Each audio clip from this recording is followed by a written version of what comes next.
Hello बच्चों, welcome back. आज हम आए हैं मैग्नेटिज्म एंड मैटर का लेक्चर नंबर 2 लेकर, जिसमें हम आज बात करेंगे कि आपकी मैग्नेटिक डायपोल मूवमेंट एक रिवॉल्विंग इलेक्ट्रॉन्स की कैसे निकाल सकते हो। आप रिवॉल्विंग इलेक्ट्रॉन्स की मैग्नेटिक डायपोल मूवमेंट कैसे निकालेंगे, इससे पहले एक लेक्चर आ चुका है, उसको जाकर देखिए, जिसमें हमने बात करी थी ये मैग्नेटिक डायपोल मूवमेंट या मैग्नेटिक डायपोल होती क्या है और एक करंट कैरिंग लूप की कैसे मैग्नेटिक डायपोल मूवमेंट निकालते हैं, उसको समझोगे तभी ये लेक्चर काम आएगा। ठीक है जी, तो सबसे पहले कर दीजिए चैनल को सब्सक्राइब और चलते हैं आगे। ठीक है, तो हमारा आज का टॉपिक है कि magnetic dipole movement of revolving electrons. देखो, रिवॉल्विंग इलेक्ट्रॉन्स देखोगे आप, एक न्यूक्लियस होता है और न्यूक्लियस के आसपास इलेक्ट्रॉन्स घूमते हैं, है ना। मैं भी सोच रहा हूँ कि अभी हम इस टॉपिक को करने के लिए हम सोचेंगे कि फर्स्ट शेल ले रहे हैं। सिर्फ फर्स्ट शेल में मैं मानता हूँ एक ही इलेक्ट्रॉन है और वो घूम रहा है। ठीक है, मुझे पता है इलेक्ट्रॉन की एनर्जी नेगेटिव होती है। मैं यहाँ पर नेगेटिव को हटाकर इलेक्ट्रॉन की जो एनर्जी है उसको प्लस ई मानकर लेकर चलूँगा। माइनस का साइन नहीं लगाएंगे हम, एंड में उसको उल्टा कर देंगे। बस इस बात को याद रखेंगे। मैं इलेक्ट्रॉन के पास जो एनर्जी है उसको माइनस ई ना मानकर प्लस ई मानूंगा, एंड में जो आंसर आएगा उसको उल्टा कर दिया जाएगा। ठीक है जी, मैग्नेटिक डायपोल ऐसे हम निकालेंगे। ठीक है, तो समझो एक इलेक्ट्रॉन न्यूक्लियस के आसपास घूम रहा है, फर्स्ट शेल में है, तो उसके पास मास है m, इस इलेक्ट्रॉन का मास m, इस इलेक्ट्रॉन की वेलोसिटी v है। ये रहा न्यूक्लियस और ये रहा इसका पहला शेल। सही है, तो ये घूमते घूमते जब ये इलेक्ट्रॉन, आपको पता है, बहुत तेजी से घूमता है, तो इलेक्ट्रॉन एक तरह का चार्ज है। इलेक्ट्रॉन क्या है? चार्ज है। कैसा? नेगेटिव चार्ज है। इलेक्ट्रॉन एक नेगेटिव चार्ज है। तो आपको पता है चार्ज जब घूमेगा, चार्ज जब चलेगा विद रिस्पेक्ट टू टाइम, जब charge with respect to time चलता है तो Q/T से क्या आता है? करंट बनता है, यानी कि यहां पर एक करंट डेवलप होगा, है ना। तो ये करंट कैरिंग लूप नहीं बन जाएगा। अरे ये क्या बन जाएगा? चार्ज बहुत तेजी से चल रहा है with respect to T time, तो ये करंट कैरिंग लूप नहीं बन जाएगा। बिल्कुल सर, करंट कैरिंग लूप बन जाएगा। तभी बोलता हूँ लेक्चर नंबर 1 देखिए तो समझ में आएगा। ठीक है जी, तो ये क्या बनेगा? इस शेल में करंट फ्लो करना स्टार्ट कर देगा। हाँ, मुझे पता है चार्ज बहुत छोटा तो करंट भी बहुत छोटा चलेगा। सही है जी, तो मैं बोलता हूँ, अभी बोलते हैं कि मान लो ये जो चार्ज है बहुत छोटा ही है ना, तो मैं बोलता हूँ अगर चार्ज बहुत छोटा है और बहुत कम टाइम के लिए चल रहा है, तो मैं बोल सकता हूँ कि इस छोटे से चार्ज को मैं बोल लेता हूँ ई। मैं माइनस ई नहीं बोल रहा, प्लस ई रख रहा हूँ। बाद में माइनस का साइन लगा लेने, किताबों में माइनस का साइन दे रखा है, कोई फर्क नहीं पड़ता, हम उसको उल्टा कर देंगे। इससे डायरेक्शन निकाल लेंगे, उससे जो आएगी उसको उल्टी कर देंगे। सही है, ओके ओके, ठीक है जी। तो इसको देखोगे तो तुम्हें समझ में आएगा कि मेरे पास जो चार्ज है मूव करने वाला, एक ही इलेक्ट्रॉन ले रहा हूँ अभी, तो वो ई है, और विद रिस्पेक्ट टू टाइम में बोलता हूँ टी टाइम में वो चलता है। उसने टी टाइम लगा दिया, उसको छोटा सा टाइम उसका टी है, कैपिटल टी। सही है। अब तुम्हें एक और बात पता है कि जो 1/t होता है वो होती है फ्रीक्वेंसी। 1/t को फ्रीक्वेंसी बोलता हूँ, 1 टाइम पीरियड। तो मैं यहाँ पर 1/t को फ्रीक्वेंसी लिखूंगा तो आई की वैल्यू आएगी E/F। तो मेरी आई की वैल्यू क्या आई? E/F। सही है जी। अब तुम्हें पता है कि ये जो टी है, ये जो टाइम पीरियड है, टाइम पीरियड का फॉर्मूला या टी का फॉर्मूला क्या होता है? Distance divided by speed. Distance by speed time period भी होता है, 1/t फ्रीक्वेंसी होता है, but time distance by speed भी होता है। देखो इस इलेक्ट्रॉन ने कितना डिस्टेंस ट्रेवल किया, मान लो न्यूक्लियस से ये r डिस्टेंस की दूरी पे शेल है, तो इसने कितना डिस्टेंस ट्रेवल किया होगा? 2πr।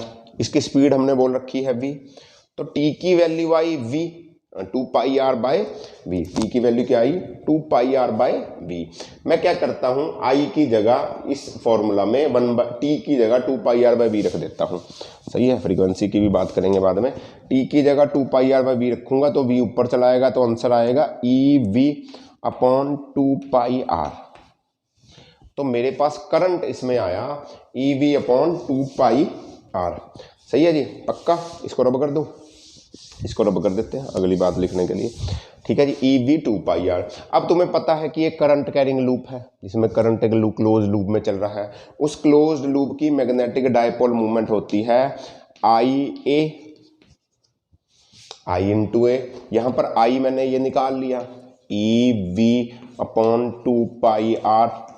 एरिया वेक्टर इसका, इस करंट लूप का एरिया कैसा होगा? r से होगा, तो इसका एरिया होगा πr²। इस r से ये r गया, पाई से पाई गया, तो मेरे पास आंसर आया EVR अपॉन 2। मेरे पास आंसर आया EVR अपॉन 2, EVR अपॉन 2। सही है जी। अब देखो, अगर इलेक्ट्रॉन ऐसे रिवॉल्व कर रहा है, EVR अपॉन 2 ऐसे रिवॉल्व कर रहा है, तो करंट, इस करंट की डायरेक्शन में कर्ल करो, ऐसे करंट की डायरेक्शन में कर्ल करोगे इसको, फिंगर्स को, और थंब देगा आपकी मैग्नेटिक डाइपोल मूवमेंट की डायरेक्शन, तो बाहर को आएगी। बट ये तो पॉजिटिव चार्ज लेकर चल रहा था, अगर नेगेटिव हुआ तो माइनस हो जाएगा। अगर इसकी डायरेक्शन इधर आ रही है मैग्नेटिक डाइपोल मूवमेंट की, तो एक्चुअल में मैग्नेटिक डाइपोल मूवमेंट अंदर जा रहा होगा, क्योंकि मैंने E को माइनस नहीं लिया ना, तो डायरेक्शन अपोजिट कर देना। तो मेरे पास जो मैग्नेटिक डाइपोल मूवमेंट आई वो आई इनसाइड, अंदर को मैग्नेटिक डाइपोल मूवमेंट जाएगी इसकी। सही, अंदर को जाएगी मैग्नेटिक डाइपोल मूवमेंट की डायरेक्शन। तो ये होती है एक magnetic dipole movement of revolving electron की कितनी होती है, EVR/2। E इलेक्ट्रॉन का चार्ज है, V उसकी वेलोसिटी, R उसका डिस्टेंस न्यूक्लियस से, और 2। किताबों में इसको -EVR/2 भी लिख देते हैं, कोई फर्क नहीं पड़ता। माइनस मतलब इलेक्ट्रॉन का चार्ज माइनस ले लिया गया है।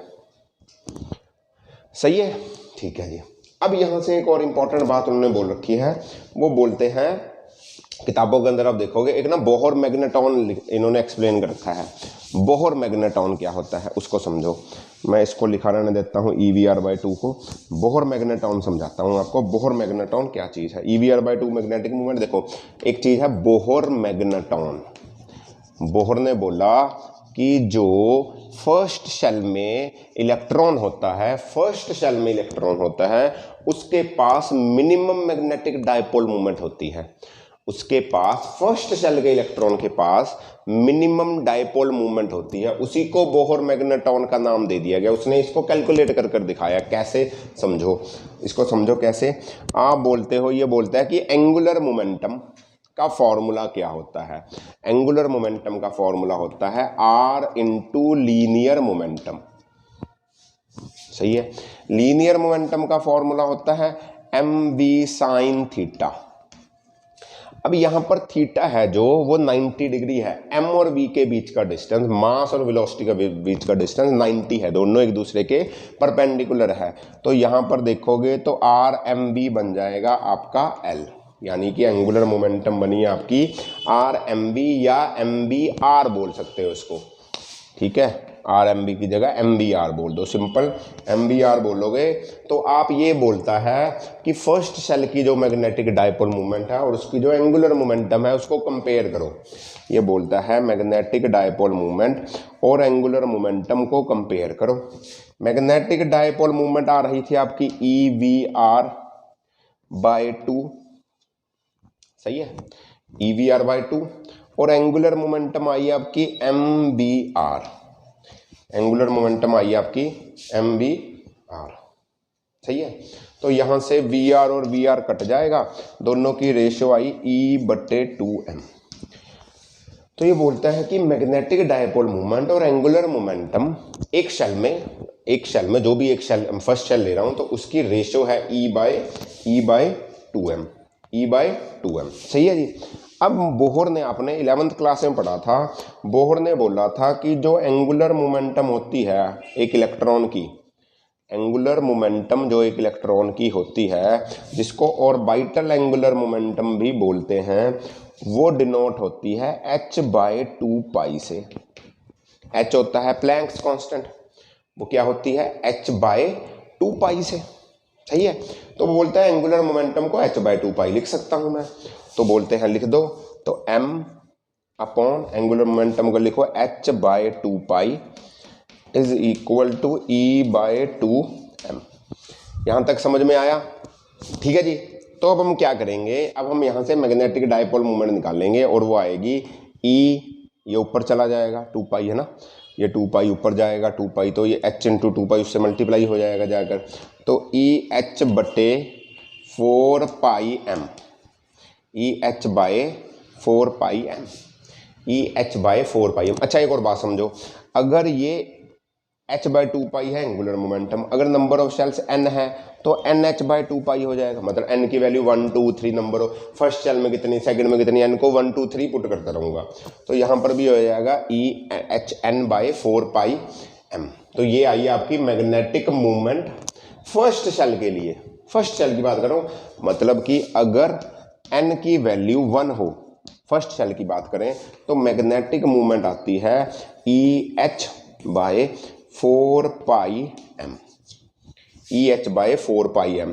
आपको यहाँ पर सबकी वैल्यूज पता है। E कितना होता है, चार्ज ऑन इलेक्ट्रॉन होता है 1.6 × 10⁻⁻19 कूलम।